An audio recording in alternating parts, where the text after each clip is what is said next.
frunks. All of EVs have it, and a lot of EVs don't really utilize them, interestingly, or should I say EV owners. Mainly Ford, who has been kind of relevant in that subject recently, because now they are charging for the frunk in Mach E's, no longer standard. Let's talk about that for a bit.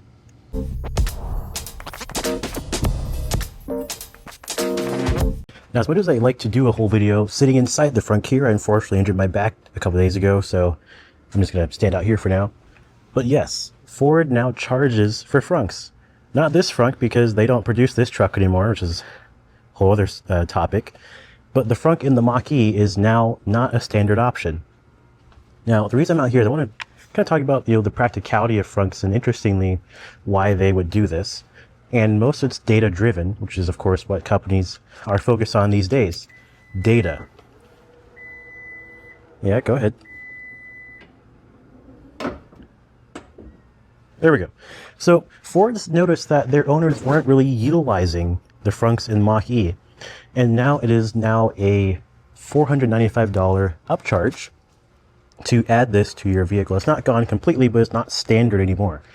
So basically, poor representation, this is a truck. It would just be kind of like a flat thing. You open it and it's just, nothing there. Kind of like some EVs do currently. GM. But that's basically what's going on now. I understand statistically, sure, you're not being utilized. Sure, you have nothing to charge for. But at the same time, it's an EV. It's already got one, obviously. And is it really worth removing? Because although it sounds pretty easy, like you can just option one. Remember, we're dealing with dealerships here. If it was Tesla, you can just, select frunk on the site. But for Ford, you'd have to custom order it, or the dealership who's ordering the car would have to add it to that spec for you, or just for their inventory.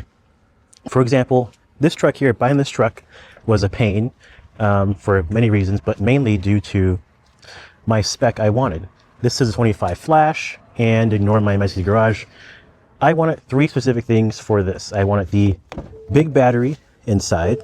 I wanted the Bose sound system. And most importantly, I wanted Pro Power, so I can power my camper and power other EVs. And it was super hard to find that because not all dealerships will order my spec I want. In turn, I had to search for many different trucks, go in person because they wouldn't show anything, and I guarantee it's going to be the same issue for people who want frunks in the Mach E's. I'm hoping dealerships will just go ahead and just add the option every time. I mean, you're still kind of forwarding that expense to the buyer. But it'd be better for people who are shopping, because people who are looking for the frunk will be looking for the frunk, and now people will have to look for it intentionally.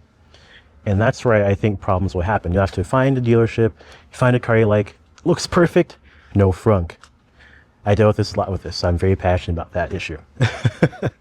So, with that being said, statistically, sure, your manufacturing, mass production is very easy to look at everything as kind of a cup half empty type of thing where we need to save as much as possible. I'm pretty sure that will save a decent penny, but it will also create problems to the buyer as mentioned previously. Now, front utilization is also dependent on the size. The front of my Model 3 really just held my mobile charger, some microfiber towels, and that's about it.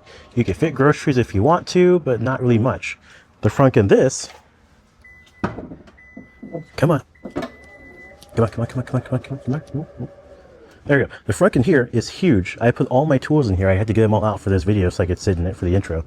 But this is a useful frunk. It's got outlets. You have more space under here. There's my EVSE. I also keep a Tesla one there. I think I forgot to put it back in here after it got repaired. But I keep my Tesla in here so I can charge both NACS and CCS cars if I need to via Pro Power. Yeah, this is useful. I could take a nap in here. The front size of the Mach E, a little bit smaller. And again, like my Model 3, you could pretty much only fit, occasional stuff. The famous shrimp and ice image from Ford. That's pretty cool though. Like, it's useful, but it's also dependent on the size. The bigger the frunk is, the better it is to be utilized. This is basically as big as the trunk of my Model 3, It was very useful to use. Same with the Rivian RS, which let's run to the let's run to the Rivian RS really quick so you can look at another size of frunk. We have now reached the Rivian, and this is another example of a different size frunk.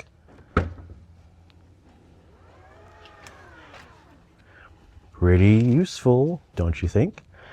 Not bigger than the Lightning at all. And it's kind of limited because you have, this thing right here. But it's still definitely a good size. Now, interestingly, with this, I'd also say, you step over here. Where's the outlet? They omitted the outlet out of here, which is pretty frustrating, Rivian, if you're listening, pretty frustrating. But different sizes do matter. I put less things in here and I do the Lightning because of certain things. I can lift heavy things in the Lightning easier because there's not a big mouth in the way. If you have to lift over and in. Unfortunately, I don't have a big a Mach E or smaller EV to test, but I'm pretty sure you've seen the frunks in other cars, and it's definitely small. Back at the Lightning, and yeah, there is definitely a reason for utilization.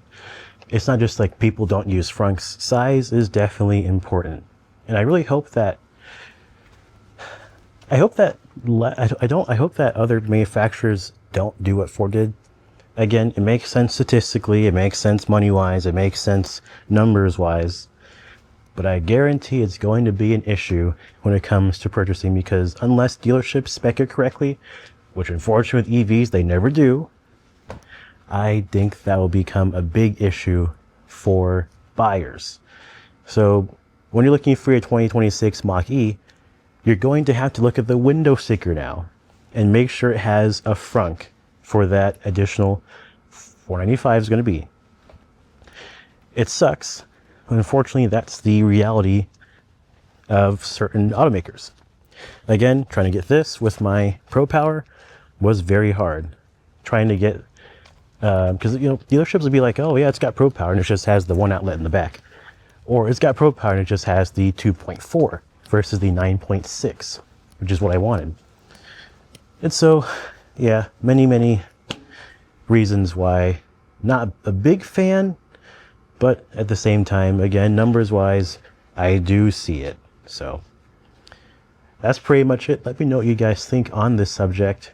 What do you think about frunk usage in general, about size, things like that, features, outlets, for example, grocery hangers, 12-volt access. 12 volt is right there. There are a lot of use cases for frunks, but it also depends on the type. Do you use the frunk in your EV? And if so, how much? What for even? Let us know. And thanks for watching.